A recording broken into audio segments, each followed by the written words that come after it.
धुळे शहरातील मोहाडी परिसराजवळील मुंबई-आग्रा महामार्गावरील गुरुद्वारा येथे आज सकाळी प्रबंधक बाबा धीरज सिंग यांच्यावर तलवारीने प्राणघातक हल्ला झाल्याने शहरात खळबळ उडाली आहे. हल्ल्यात गंभीर जखमी झालेल्या धीरज सिंग यांच्यावर सिद्धेश्वर हॉस्पिटल धुळे येथे उपचार सुरू असून त्यांची स्थिती चिंताजनक असल्याचे डॉक्टरांनी सांगितले. घटनास्थळावर मिळालेल्या माहितीनुसार आज सकाळी बाबा धीरज सिंग हे गुरुद्वाराच्या आवारात खुर्चीवर बसून वर्तमानपत्र वाचत होते. त्याचवेळी उमेश नावाच्या इसमाने मागून येत त्यांच्या डोक्याच्या मागील बाजूस तसेच मानेवर तलवारीने वार केलेत. अचानक झालेल्या या हल्ल्याने परिसरात घबराहट पसरली. बाबांना वाचवण्यासाठी धावून गेलेल्या रणवीर सिंह यांच्याही पायावर आरोपीने तलवारीने वार केल्याने तेही जखमी झाले आहेत.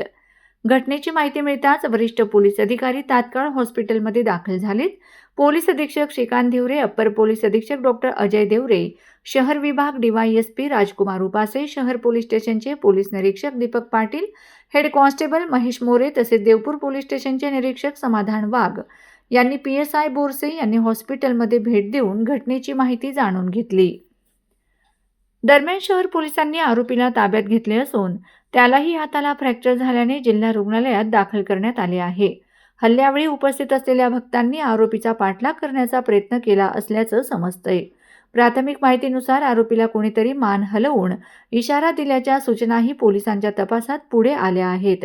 या संपूर्ण प्रकरणाचा पोलिसांकडून सखोल तपास सुरू आहे.